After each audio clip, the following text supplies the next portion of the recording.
시청자 여러분 안녕하십니까? 건강한 생활 습관을 지켜드리는 쿠키 건강 뉴스 시작하겠습니다. 질병관리본부는 국내 코로나 바이러스 감염증 19 환자로부터 얻은 바이러스 유전자에서 변이가 발견되지는 않았다고 밝혔습니다. 질병관리본부는 코로나19 바이러스 유전자 분석 중간 발표를 통해 국내 환자 6명의 바이러스 유전자를 살펴본 결과 바이러스 증식이나 병원성 등을 담당하는 유전자 부위에서 변이가 확인되지는 않았다고 전했습니다. 변이가 관찰되지 않았다는 건 돌연 변이로 인한 독성 변화 또는 유전자 검사 오류에 대한 우려가 없다는 것을 의미합니다. 최근 몸이 아파도 병원을 가는 걸 꺼리는 분들이 적지 않은데요. 중앙재난안전대책본부는 코로나19 감염 걱정 없이 진료가 가능한 국민안심병원을 병원의 신청을 받아 운영하고 있다고 밝혔습니다. 대책본부에 따르면 국민안심병원은 병원 내 감염 가능성을 차단하기 위해 비호흡기 질환과 분리된 호흡기 질환 전용 진료구역을 운영하며 선별진료소와 호흡기 병동 등 입원실을 갖추고 있습니다. 국민안심병원 명단은 보건복지부와 병원협회, 건강보험 심사평가원 홈페이지 등을 통해 확인할 수 있습니다. 당뇨병의 진행 상태를 정밀하게 파악하기 위해 인슐린 분비를 담당하는 췌장세포를 떼어내 조직 검사를 하는 경우가 있습니다. 이 경우 하루나 이틀가량의 시간이 소요되는데요. 국내 연구진이 당뇨병 발병과 진행 양상을 단시간에 진단할 수 있는 기술을 개발해 주목받고 있습니다. 기초과학연구원은 복잡계 자기조립연구단 연구팀이 국내 공동 연구를 통해 당뇨병 정밀 진단 시 췌장 베타세포에만 반응하는 형광물질 파이에프를 개발했다고 전했습니다. 연구원은 베타세포가 파괴된 당뇨병 모델 생지에 파이에프를 주사하고 2시간 뒤 확인한 결과 파이에프가 췌장 베타세포만을 선택적으로 탐지하는 것이 확인됐다며 몸에 상처를 내지 않고 베타세포를 시각화해 건강한 베타세포의 질량을 측정할 수 있다고 설명했습니다. 출산 후 먹는 미역국은 자궁 수축을 돕고 피를 맑게 해준다고 알려져 있는데요. 하지만 산모가 미역국을 너무 많이 먹으면 요오드를 적정량 이상 섭취하게 되고 이로 인해 갑상선 기능에 이상이 있을 수 있어 주의가 필요합니다. 식품의약품안전처 식품의약품안전평가원이 지난해 산모 1,000여 명을 대상으로 산후조리 중 요오드 섭취 실태를 조사했는데요. 1일 평균 요오드 섭취량이 2.9mg으로 나타났습니다. 요오드 하루 섭취 권장량은 보통 사람의 경우 0.15mg, 임산부는 0.24mg입니다. 평가원은 산후조리 미역국은 하루에 2번 정도만 먹는 것이 좋다며 갑상선 질환이 있는 임신부나 수유부는 의료진과의 상담을 통해 요오드 섭취 제한 여부를 결정해야 한다고 강조했습니다.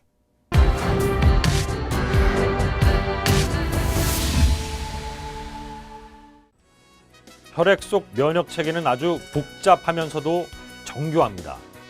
감염 신호가 감지되면 우리 면역 체계는 즉각 방어 시스템을 가동해서 몸에 이상이 남지 않도록 진을 칩니다.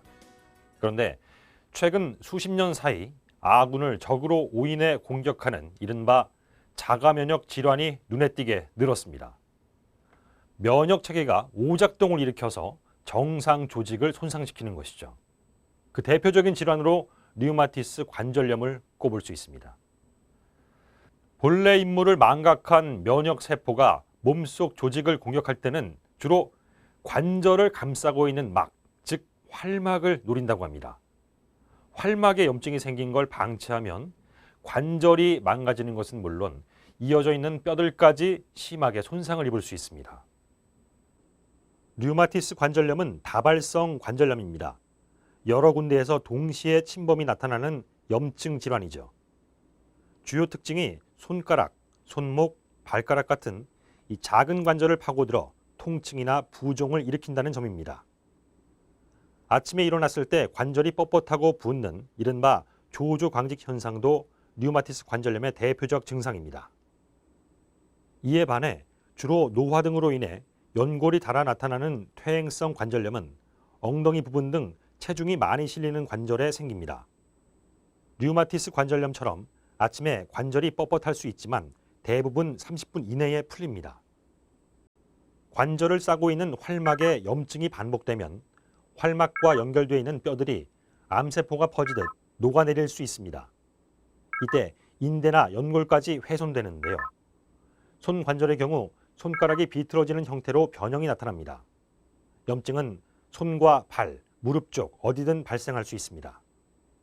손이 이제 변형이 되면은 그 힘을 줄 수가 없기 때문에 이제 손이 주로 이제 그 옆쪽으로 이렇게 바깥쪽으로 휘어지면서 휘어지고 손가락은 백조 모양처럼 이렇게 꼬부라지는 그런 형태로 변형이 오기 때문에 물건을 짚거나 뭐를 이제 틀어서 따거나 그런 게 거의 불가능해집니다. 손도 그렇지만 다른 부위도 마찬가지겠네요. 그렇죠. 다른 데는 이제 손가락은 주로 그렇지만은 만약에 무릎이 온다 그러면은 걷지를 못하죠. 그래서 무릎은 다 망가지게 되면은 인공관절이나 이렇게 수술을 해서 관절을 치환해야 되는 경우가 발생할 수도 있고 발가락이나 발목도 걷는데 아주 중요한 관절이기 때문에 거기도 이제 관절 치료가 안 되게 되면은 일상생활이 불가능하게 됩니다. 앞서 리포트에서 조조 강직이란 말이 나왔습니다. 왜 류마티스 관절염 환자는 특히 아침에 몸이 뻣뻣하게 굳는 걸까요? 실은 꼭 아침이 아니더라도 이 같은 증세는 나타날 수 있습니다. 보통 이 강직 현상은 몸을 한동안 움직이지 않다가 다시 움직이려 할 때 생깁니다. 잠자는 동안에 몸을 움직일 일이 없으니 아침에 이런 증세가 더 잦은 거죠. 그리고 한 가지 더. 일반적으로 자가 면역 질환은 남자보다는 여자가 더 자주 걸리는 질환으로 알려져 있습니다. 류마티스 관절염 또한 그렇습니다. 여성 환자가 70% 이상을 차지한다고 합니다. 성별이나 유전적 요인의 영향을 무시할 수 없는 것이죠. 그런데 연구에 따르면 이 흡연을 하거나 치주염을 일으키는 균이 침투할 경우 유발되는 류마티스 관절염의 비중도 상당하다고 합니다. 그래서 전문의들은 복잡한 유전자 검사 이전에 담배부터 끊고 구강 관리를 하는 것이 예방에 더 도움이 될 수 있다고 말하기도 합니다. 사실 류마티스 관절염이 왜 발생하는지 그 이유는 아직 명확하게 밝혀지지 않았습니다.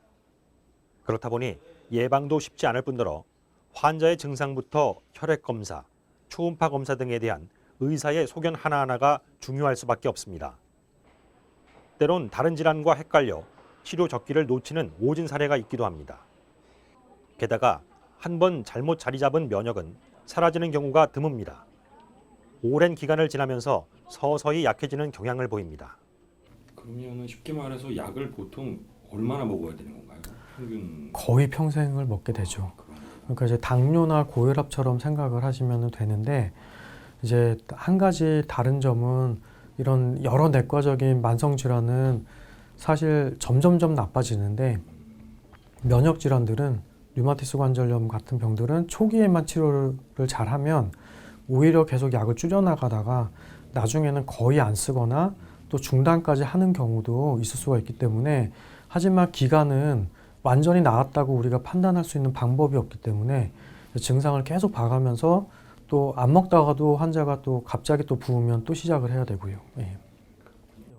류마티스 관절염은 면역 세포가 자기 관절을 공격하는 병이기 때문에 이를 억제하는 약물을 투여하는 것으로 치료가 시작됩니다. 약물 치료 시기가 늦었거나 관절이 이미 손상됐다면 수술적 치료가 이뤄집니다. 비교적 큰 관절인 무릎 등에는 인공관절을 끼워 넣고 인공관절 삽입이 힘든 작은 관절, 즉 손가락이나 발가락 관절에는 틀어진 모양 등을 바로잡는 교정 수술을 진행합니다.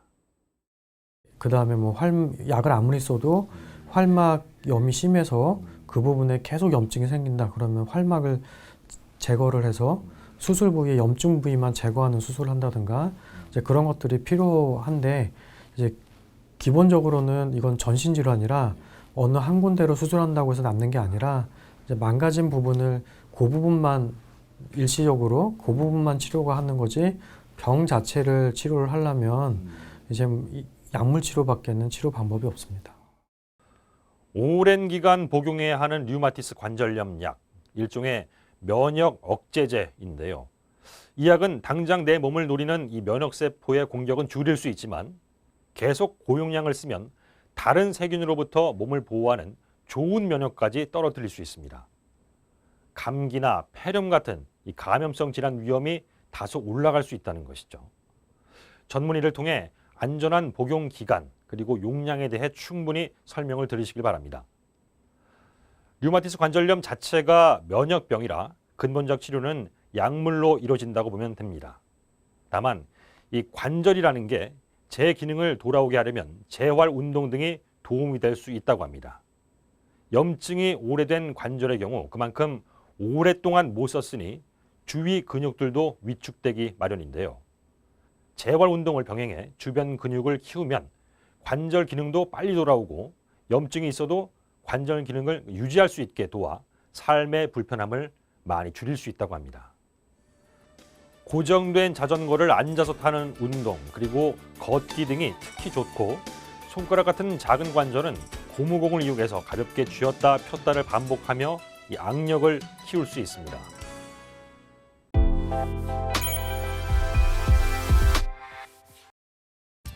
국내 코로나19 감염 확진자가 계속해서 늘어나면서 국민들의 불안감이 커지고 있는데요. 많은 분들이 궁금해하는 질문에 대해서 정부나 전문가들의 답변을 모아봤습니다. 우선 2m 이상 거리 유지하면 안전한가요? 자, 코로나19 감염 예방 수칙 중에 하나가 대화 중 최소 2m 이상 거리 유지하기인데요. 비말 접촉에 의해 전염되는 코로나19의 특성 때문입니다. 여기서 2m라는 거리는 침이 떨어지는 반경을 감안해 나온 수치입니다. 고려대 구로병원 감염내과 김우주 교수는 중력 때문에 침방울도 포물선을 그리며 떨어진다. 그 거리가 1m 이내지만 안전을 위해서 2m까지 거리를 유지하는 것이 좋다고 설명했는데요. 자가 격리 중이라면 이 수칙을 특히 잘 지켜야 한다. 가족과 대면해야 하는 상황이 발생하면 본인과 가족 모두 마스크를 착용해야 한다고 전했습니다. 마스크가 없는데 재사용해도 되나요? 자, 그동안 정부는 일회용 위생용품인 보건용 마스크를 재사용하지 않아야 한다고 권고해왔지만 이제는 오염 정도에 따라 고려해 볼 수 있다고 발표했습니다. 식품의약품안전처 이의경 처장은 코로나19 중앙재난안전대책본부 정례 브리핑에서 국내 전문가들은 마스크 재사용을 권고하지 않는다. 하지만 식약처는 새롭게 교체할 마스크가 없는 경우에는 마스크의 오염 정도를 본인이 판단해서 본인이 사용한다는 전제 조건 하에 일부 재사용할 수 있다고 본다고 밝혔습니다. 마스크만 쓰면 괜찮을까요? 만약 기침이나 발열 등의 증상이 있다면 가급적 외출을 자제하는 것이 좋은데요. 또 바로 의료기관이나 선별진료소를 갈 것이 아니라 자택에 머물면서 감기약, 해열제 등을 3일에서 5일간 복용해 봐야 합니다. 고려대 구로병원 이빈 후두 경부외과 신재민 교수는 코로나19 증상은 독감이나 일반 감기와 구분이 어렵다.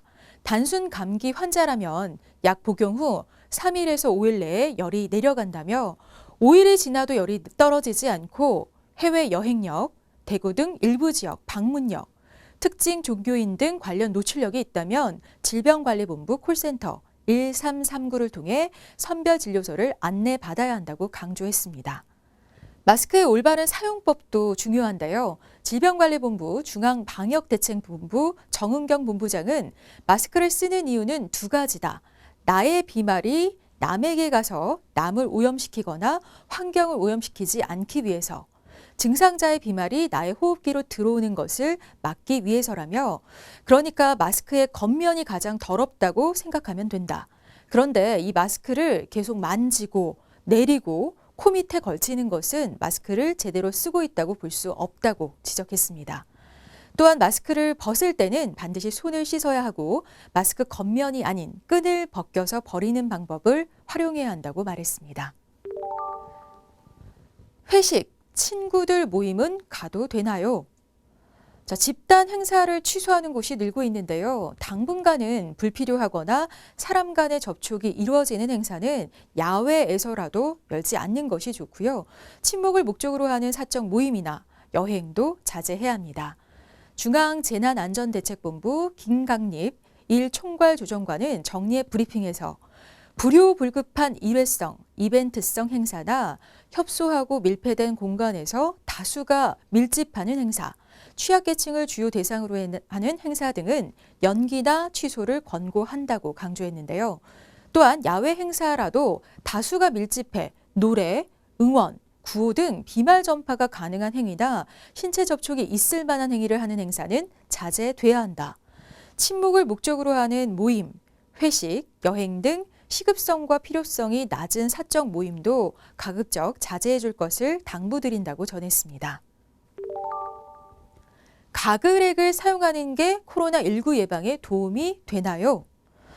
일부 가글 제품은 입안에 있는 미생물을 잠시 제거할 수 있을지 모르겠지만 코로나19 감염으로부터 완전히 보호되는 건 아닙니다.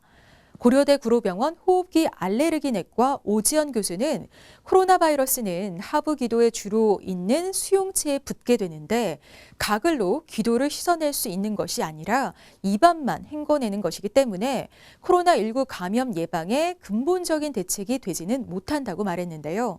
이어 코로나 바이러스 예방을 위해서는 감염자의 침방울을 통해 또는 오염된 손을 통해 균이 코나 입의 점막을 통해 들어오지 않도록 마스크 착용, 손 씻기 하는 게 더 중요하다고 조언했습니다.